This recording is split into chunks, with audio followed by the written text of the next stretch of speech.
Bonjour! Alors aujourd'hui, je vous propose un tarot très original. Alors attention, ce n'est pas un nouveau tarot, ce n'est pas un tarot avec de superbes illustrations, avec de superbes couleurs, des dorures, des paillettes. Non, pas du tout, que nenni. Il est de 2011, donc enfin, en tout cas celui que je possède, moi, date de 2011. Je ne sais pas s'il y a eu d'autres éditions avant celle-ci. Vous n'avez pas un livre avec des interprétations très très complètes. Non, pas du tout. Mais j'adore le concept de ce tarot. Pour l'avoir testé, en plus, ça se matche super bien. Voilà, ça répond, je trouve, très très bien. Ça amène des pistes de réflexion. Enfin, bon, j'arrête de blablater, vous allez voir. Donc, c'est le tarot transparent. Donc le tarot transparent de Lo Scarabeo, la boîte se présente comme ceci, hein, c'est du plastique, donc en plus je pense que ça va s'user très rapidement. Il faudra peut-être songer à un petit pochon pour les cartes, mais bon, pour le moment je les laisse dedans parce que j'aime bien quand même. Donc voilà, vous avez dans ce tarot, vous avez un petit livret, et donc il est en plusieurs langues, dont le français. Donc, j'ai carrément, voilà, je suis carrément à la page numéro 1 de la langue française. Non, même pas. Attendez, hop, parce que je l'ai un petit peu relu avant de vous le présenter. Voilà, c'est ici. Alors, je vais vous lire un petit peu. Par contre, je trouve qu'au niveau de la lumière, c'est peut-être pas top. Alors, attendez, est-ce que je peux faire mieux? Parce que franchement, je trouve que... Non, que ce n'est pas génial. Excusez-moi, j'essaie de faire ça un petit peu mieux, mais je suis pas sûre en plus, parce qu'avec la transparence des cartes, bon, on va voir. Déjà, ça me semble un petit peu mieux. Donc, ce que cela vous dit, déjà en introduction, le matériau sur lequel est imprimé le tarot universel transparent offre une vision simultanée de nombreuses cartes, l'une à travers l'autre. Ce tirage multiple permet justement d'utiliser le tarot de manière plus approfondie par rapport à un jeu classique. Les images présentes dans le jeu ont été réalisées par le maître Roberto De Angelis pour le tarot universel, l'un des jeux les plus importants du monde, créé pour reproposer en style moderne les symboles de la grande tradition ésotérique. Donc voilà, donc après il parle de l'intérêt de la transparence du jeu, de la structure. Alors la structure, le mieux c'est que je garde le petit livret à côté, si jamais j'ai besoin de relire, et je vous montre en même temps, parce que ce sera quand même plus intéressant et plus facile à comprendre comment on utilise ce jeu. En fait, on doit le diviser en 3 tas. Vous avez donc 81 cartes, les 78 cartes du tarot, hein, voilà, et vous avez 3 cartes supplémentaires, je vous expliquerai après leur utilité. Le premier tas, vous allez mettre toutes les cartes, les arcanes majeures et les cartes de cour. Ça va se présenter comme ceci. Vous voyez, sur chaque carte, vous avez une illustration. Et donc, voilà comment ça se présente. Donc, quand je vous disais que, bon, que ce n'était pas pour sa beauté, effectivement. Alors, ça reprend les cartes du Rider-Waite-Smith, tout simplement. Hein. Mais bon, voilà, c'est sûr qu'on ne va pas prendre le jeu pour en se disant « Ah, celle-là, c'est très joli. » Non, pas du tout. Mais bon, voilà le concept. Donc déjà, on fait un premier tas avec tous les arcanes majeures et les figures de cour. On fait un deuxième tas où on va mettre les coupes et les deniers. Donc pareil, c'est des petites photos, vous voyez là ici, des petites représentations. Et vous avez les deniers et les coupes dans le deuxième tas. Dans le troisième tas, évidemment, vous avez les bâtons et les épées. Donc voilà. Voilà. Le principe est simple. C'est que nous avons une carte supplémentaire ici, qui est le fond. Un petit peu, vous allez voir pourquoi. Donc, nous posons notre carte. Et nous allons prendre 2 cartes de chaque tas. Alors, je les avais préalablement mélangées, évidemment, pour pouvoir vous montrer un petit peu ensuite ce que ça allait donner. Donc nous allons prendre 2 cartes de chaque tas. Donc le premier tas, que nous mettons comme ceci. Nous prenons 2 cartes du deuxième tas. Voilà. Et 2 cartes du troisième tas. En fait, nous remplissons tous les espaces vides. Alors regardez, hop, je ne vois plus du tout le fond de la carte et je me retrouve avec un dessin. Voilà, tous les petits carrés ont reformé une carte complète. Nous allons donc pouvoir le retourner, d'où la carte du fond, et hop, on le pose comme ceci. Les 2 cartes qu'il y a en plus, ici, alors regardez, hop, c'est parce que vous avez un rond vert et un rond bleu. Et en fait, avec cette carte-là, vous allez devoir la tourner dans plusieurs sens. Vous voyez, comme ça, vous ne la voyez pas. Donc, vous la tournez, vous la tournez. Et une fois que vous l'avez tournée, vous allez regarder, hop, je retourne, où sont les 2 jetons ici, enfin les 2 ronds, le vert et le bleu. Le bleu doit toujours être en bas. Donc là, c'est parfait, il est en bas. Je n'ai pas besoin de retourner mon paquet. S'il s'était retrouvé en haut, je devais le retourner en même temps que celui-ci. Vous voyez, hop, je faisais un demi-tour pour que justement mettre mon rond vert en bas. Et donc, du coup, ce tas-là va suivre le mouvement aussi. Voilà, elles ne servent uniquement qu'à ça, ces 2 cartes là. Donc voilà, donc on va pouvoir les mettre de côté. Je vais peut-être vous pousser un petit peu aussi ces cartes-là pour pouvoir centrer, hop, voilà, ce que l'on a réussi à obtenir au niveau de notre tirage. Donc, je vais pouvoir enlever le fond. Ce fond-là, je l'enlève. C'est comme si je retournais ma carte en fait. Et hop, je découvre une mosaïque de cartes. Voilà. Alors, soit j'ai pensé à une question au préalable, soit une situation. C'est à vous de voir hein, quand vous faites un tirage. Soit je veux juste un message comme ça. Et donc, bon, ben voilà. J'ai là, je me retrouve avec 6 cartes. Il y a à l'endroit, à l'envers. Hein, parce qu'il faut aussi mélanger les cartes. J'ai oublié de le préciser à l'endroit et à l'envers avant de faire votre tirage. Chaque tas. Bon, c'est ce que j'ai fait moi avant de faire la vidéo. Et donc voilà, donc on va devoir lire les cartes par, comment vous dire, par ordre du plus près au plus loin. Et nous allons devoir, vous voyez que la carte, elle est divisée en 2 parties. Vous avez la partie supérieure et la partie inférieure. Dans chaque partie, vous avez donc 3 cartes. Vous voyez? Et on va devoir lire par ordre. C'est-à-dire qu'en fait, la première carte que l'on a le plus près de nous, la plus haute, on va dire, hein, celle qui est au-dessus des autres, c'est la grande prêtresse ici. Après, vous avez l'as de denier, mais à l'envers. Et vous avez l'as de bâton à l'endroit. Vous pouvez le voir ici. Hein. Vous voyez, on voit le 2 de la grande prêtresse. Vous voyez le 1 qui est à l'envers du denier. Et là, vous avez le 1 du bâton qui est à l'endroit, le 1. Donc voilà, donc je vais devoir les lire dans cet ordre-là.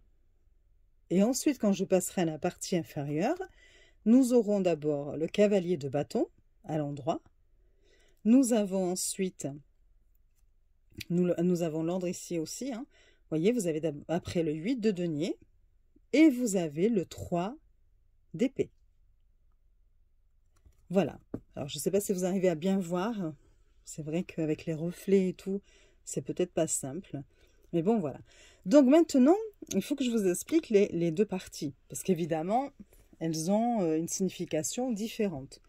Ce qui nous explique, donc une fois qu'on est passé à la structure, donc vous avez 2 types de tirage avec ces cartes. Le tirage simple et le tirage, comment il dit, avancé. Voilà. Là, on fait un tirage simple. Je vous dirai en quoi consiste le tirage avancé après. Hein. Donc, le tirage simple, donc voilà, c'est former une carte entière. Donc, pour interpréter, Donc on voit, comme je vous l'ai dit, qu'il y en a un qui est supérieur, un cadran supérieur, et un cadran inférieur. Et donc il dit que les images qui se trouvent dans le cadran supérieur vont indiquer les forces actives qui sont présentes dans la situation à laquelle vous avez pensé ou présentes dans le domaine pour lequel vous avez posé la question. Donc ces forces actives, il peut s'agir d'actions, de personnes, d'énergie, d'événements qui influent sur la vie du consultant par rapport au thème, évidemment, concerné par la question. On nous dit donc que ces images, elles vont répondre aux questions. Que se passe-t-il? Que s'est-il passé? Ou que se passera-t-il? C'est à vous de voir aussi, en fonction de votre situation, si là on vous parle plutôt de l'instant du passé, ou si on vous parle de maintenant, ou effectivement si c'est plutôt une réponse pour plus tard. On pouvait avoir les trois dessus, hein, enfin dans le cadran, avoir un petit peu justement le déroulement d'une situation. Donc voilà, et ensuite vous passez au cadran inférieur. Donc, et là, c'est les forces passives. Les forces passives, dans ces cas-là, il peut s'agir de comportement, d'attitude, de motivation, d'énergie, de messages qui font donc partie de votre vie ou de l'aspect sur lequel porte le tirage. On vous dit évidemment aussi que les cartes qui se trouvent au-dessus ont une valeur interprétative majeure et qu'on doit davantage en tenir compte que celles qui sont au fond. Voilà. On vous dit aussi, je me répète, enfin, en fait, quand vous avez une carte à l'endroit, elle va plutôt indiquer des forces favorables aux consultants. Donc les ressources, les aides, les capacités, les compétences, les alliés capables de résoudre des problèmes. Les cartes à l'envers, renversées, elles indiquent des forces opposées aux consultants. Donc il peut s'agir d'obstacles, de manques, de besoins ou de leçons à apprendre avant de pouvoir continuer. Donc voilà. Donc là, par exemple, si on devait faire une interprétation, alors c'est général, hein, donc bon voilà, on n'avait pas de questions en particulier. Donc nous avons d'abord la grande prêtresse. La grande prêtresse qui nous parle de connaissances, de savoir, mais aussi peut-être des fois de secrets, de choses non révélées, mais surtout aussi de patience. On va voir en fonction des autres cartes. Nous avons un as de denier à l'envers, ce qui laisse entendre que soit on a loupé une opportunité, soit on manque de moyens, ou on n'arrive pas à concrétiser quelque chose, à rendre une chose concrète. Et nous avons l'as de bâton, il y a quand même deux as. Hein. Nous avons l'as de bâton qui nous parle de motivation, de nouveaux projets, de nouvel objet de notre passion. Ou... Bon voilà, il y a quelque chose, il y a une envie, il y a de l'énergie. Donc là, on pourrait se dire que, on nous dit que pour un nouveau projet, voilà, on manque peut-être de moyens, et donc il va falloir patienter. Voilà. Il y a peut-être aussi des connaissances à acquérir avant de pouvoir effectivement concrétiser, parce que là, on ne peut pas le faire pour le moment, même si la motivation est là, ou voilà, en tout cas, ça peut concerner effectivement quelque chose que l'on débute, que l'on commence, et donc même si la motivation et l'envie sont là, il faut patienter, acquérir peut-être de nouvelles connaissances, de nouvelles méthodes, ou voilà, parce que pour le moment, on manque de moyens pour pouvoir mettre en œuvre ce nouveau projet. Voilà. Donc là, on répond à que s'est-il passé, que se passe-t-il ou que se passera-t-il. Voilà. Voilà la situation qui nous attend, ou la situation qu'on vit actuellement, ou ce qu'on a vécu récemment. Voilà. On se retrouve un petit peu, voilà, à devoir être dans l'attente, dans l'expectative des choses. Voilà. Peut-être qu'on nous dit, vous avez effectivement commencé un nouveau projet qui concernait peut-être le domaine ésotérique aussi, mais pour le moment, voilà, vous manquez de moyens, vous n'arrivez pas à concrétiser réellement vos envies ou vos désirs par rapport à ce projet. Voilà, j'essaie de vous dire un petit peu toutes les choses qui me viennent là en tête. Voilà, donc là, on prend après le cadran inférieur, les forces donc passives, et donc nous avons le cavalier de bâton. Le cavalier de bâton, c'est une personne fougueuse, c'est une personne qui fonce, donc téméraire, et qui est rapide aussi. Et donc là, c'est le comment ou pourquoi. Donc là, qu'est-ce qu'on nous a dit en haut? C'est qu'on nous a dit qu'il fallait peut-être patienter, qu'on n'avait peut-être pas encore toutes les connaissances qu'il fallait, ou qu'en tout cas, on manquait de moyens. Il y avait l'envie et la motivation qui étaient là, et on la retrouve ici avec le cavalier de bâton. Sauf que le cavalier de bâton, il nous dit, ben, vous êtes peut-être allé un peu trop vite. Vous avez foncé droit devant. Le cavalier de bâton, ça peut être aussi un pétard mouillé, hein, l'effet du pétard mouillé. Hein. Donc, du coup, vous dire, bon, il fallait peut-être pas aller si vite, vous avez peut-être vendu la charrue avant les bœufs. Je sais pas si on dit ça.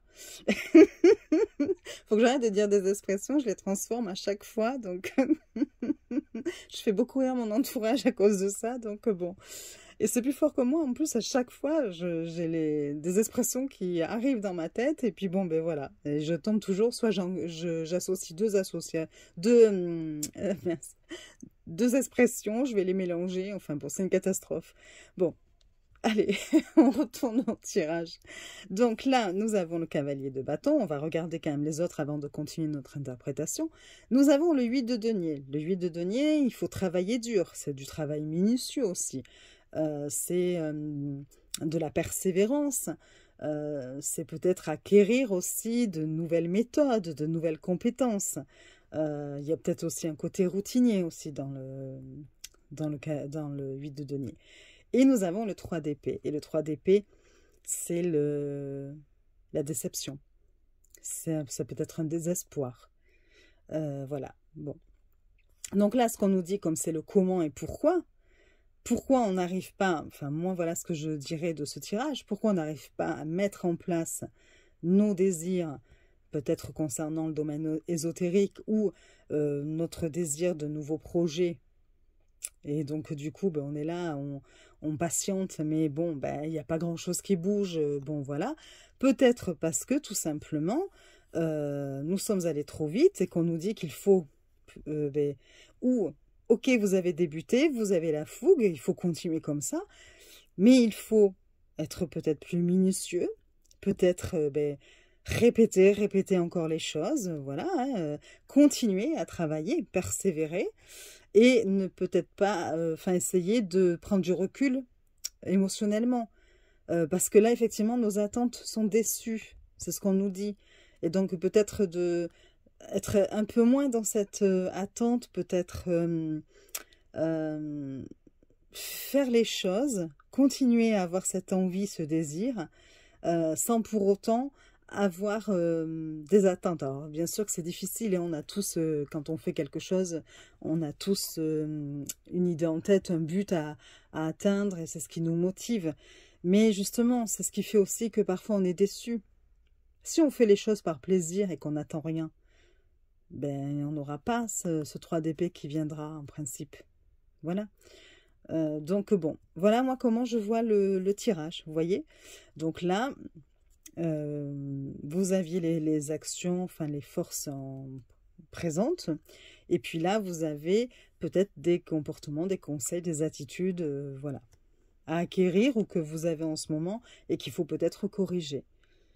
Donc voilà, ce que je voulais vous montrer. Alors moi, je trouve ça passionnant. Enfin, j'aime beaucoup, hein, je vous le cache pas. Je trouve le concept très intéressant. En plus, ça nous amène aussi à réfléchir.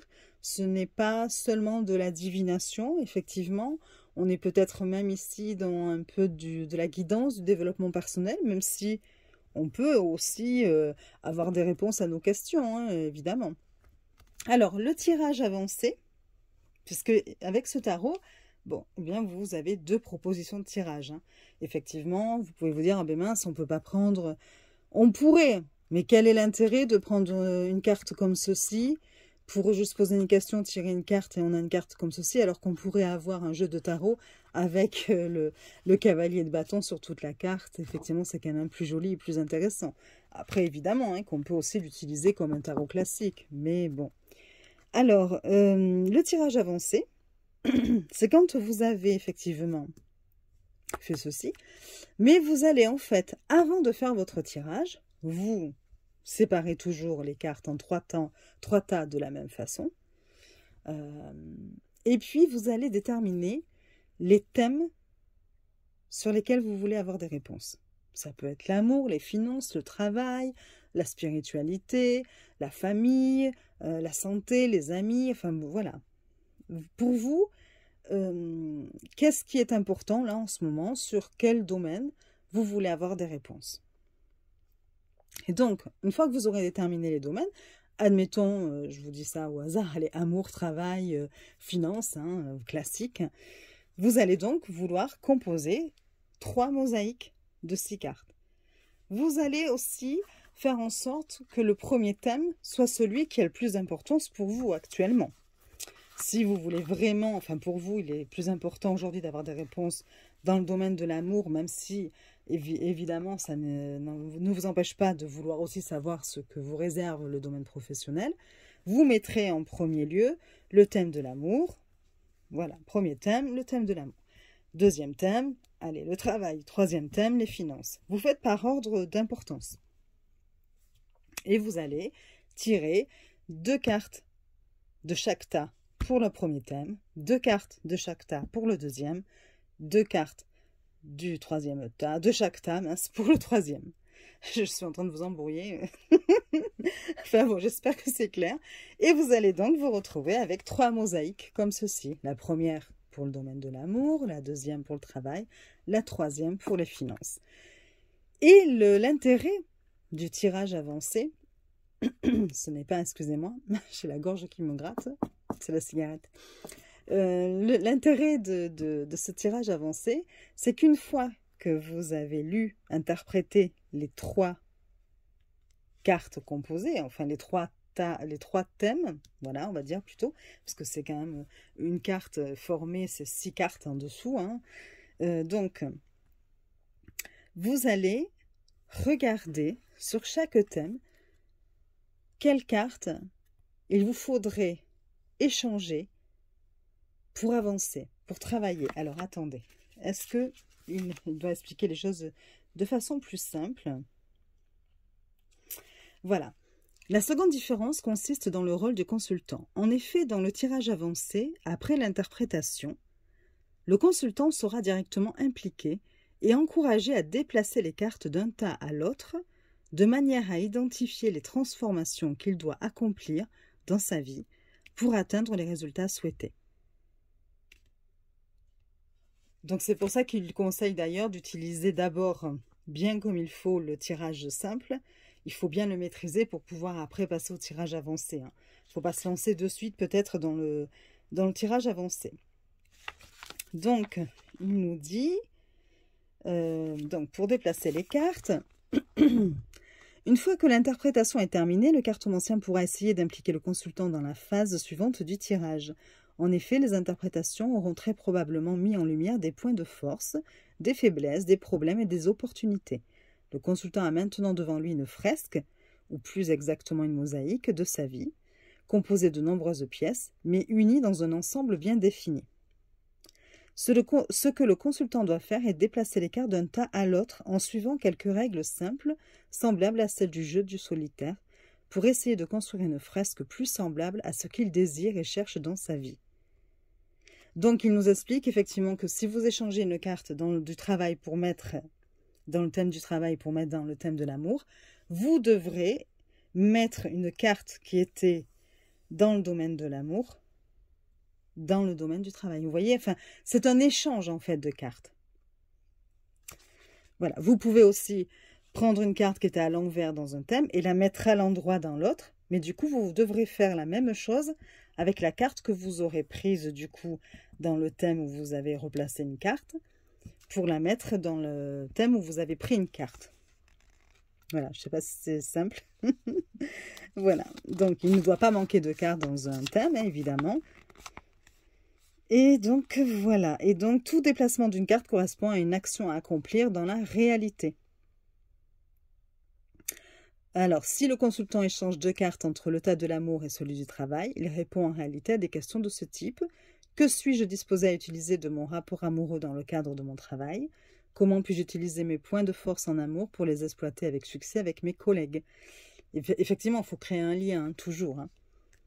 À quoi suis-je disposé à renoncer en amour pour mieux faire fonctionner le travail, etc., etc. Et ensuite, dans le bouquin, vous allez avoir les significations des cartes. Mais bon, sincèrement, c'est vraiment très succinct, évidemment. Le mieux, c'est quand même de connaître la signification des cartes. Alors, ça peut vous aider, hein, évidemment, hein, parce qu'il y a quelques mots-clés. Par exemple, si je vous lis le fou, l'horizon ne peut être exploré que par celui qui possède de la simplicité, la pureté et un grain de folie. S'aventurer là où les autres n'osent pas, n'est ni de l'inconscience, ni de la stupidité.